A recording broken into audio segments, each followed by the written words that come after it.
জয় গৌর, জয় নিতাই। তোমরা দেখতে পাচ্ছ আজকে চলে আসলাম বিশালগড় স্থিত যে বিশালগড় টাউন গার্লস স্কুল মাঠ রয়েছে। এখানে 13 মাঘ থেকে শুরু করে যে 19 মাঘ পর্যন্ত যে লীলা কীর্তন এবং গীতা পাঠের যে সুন্দর মুহূর্তগুলি তোমরা দেখতে পেয়েছিলে, আজকে এর শেষের দিন অর্থাৎ আজ রবিবার 2 ফেব্রুয়ারি এবং 19 মাঘ আজকের দিনে এই লীলা কীর্তনের শেষের দিনের যে দৃশ্যটুকু দেখতে পাচ্ছ, সেই মুহূর্তটা আজকে তোমাদের সামনে তুলে ধরলাম।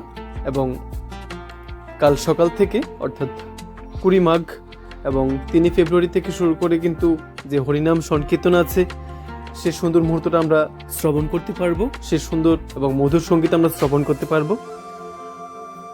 সেই দৃশ্যটুকু এর আগ মুহূর্ত যেটা কতটুকু এগিয়েছে সেই প্রস্তুতি পর্বটা সেটা তোমাদের দেখাচ্ছি। এবং এই উৎসবকে কেন্দ্র করে যে ছোট বড় দোকানদার রয়েছেন বা ব্যবসায়ীরা এখানে কিন্তু দোকান সাজিয়ে বসেছেন। খুব সুন্দর একটা উৎসব মুখর পরিবেশ আমরা বলতে পারি। এর আগে যে কলকাতা থেকে আগত যে বিশিষ্ট লীলা কীর্তনীয়া ছিলেন প্রদীপ পাল মহোদয় এবং বন্দনা রাহা মহোদয়, ওনাদের দ্বারা কিন্তু খুব সুন্দর লীলা কীর্তন পরিবেশন করা হয়েছে। আমরা সেটা দেখতে পেয়েছি, কারণ সেই মুহূর্তগুলি তোমাদের প্রত্যেকের সামনে উপস্থাপন করেছি, দেখিয়েছি সেই সুন্দর দৃশ্যটুকু। এবং এখন আমরা যে দেখতে পাচ্ছি যে ঠাকুরের যে জায়গাটা, গৌরাঙ্গ মহাপ্রভু তথা রাধা গোবিন্দের যে প্রতিমা আমরা দেখতে পাচ্ছি, সেটা স্থাপন করা হয়েছে আজ বিকেলে অর্থাৎ রবিবার 19 মাঘ এবং 2 ফেব্রুয়ারি বিকালবেলা গঙ্গানয়ন সেই মুহূর্তটা সেটা তোমরা দেখতে পারবে। সেই মুহূর্তটা তোমাদের সঙ্গে শেয়ার করব। খুব অলৌকিক একটা মুহূর্ত, তাই ভাবলাম আজকের এই মুহূর্তটা তোমাদের সঙ্গে তুলে ধরি। আর তোমাদের কাছে বিশেষ অনুরোধ থাকবে, যারাই এই মুহূর্তটা দেখতে পাচ্ছ তোমরা এটা শেয়ার করে সবাইকে দেখার সুযোগ করে দেবে।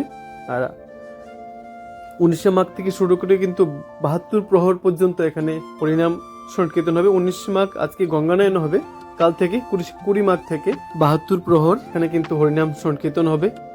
খুব সুন্দর, 9 দিন ব্যাপী চলবে। খুব সুন্দর একটা মুহূর্ত, সেই দৃশ্যগুলি তোমাদের সামনে তুলে ধরার চেষ্টা করব। তোমরা যেভাবে ভালোবাসা দিয়ে আসছো সেভাবে ভালোবাসা দিয়ে পাশে থাকবে, সাপোর্ট করবে, কারণ তোমাদের ভালোবাসার ফলে কিন্তু এখানটায় পৌঁছাতে পেরেছি।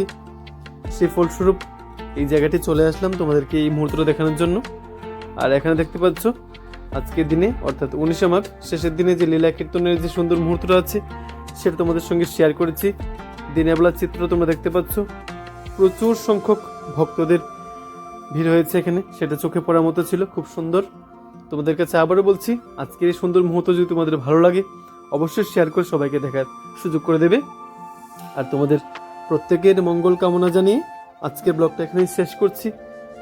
তোমরা সবাই ভালো থেকো, সুস্থ থেকো, এভাবেই ভালোবাসা দিয়ে পাশে থেকো।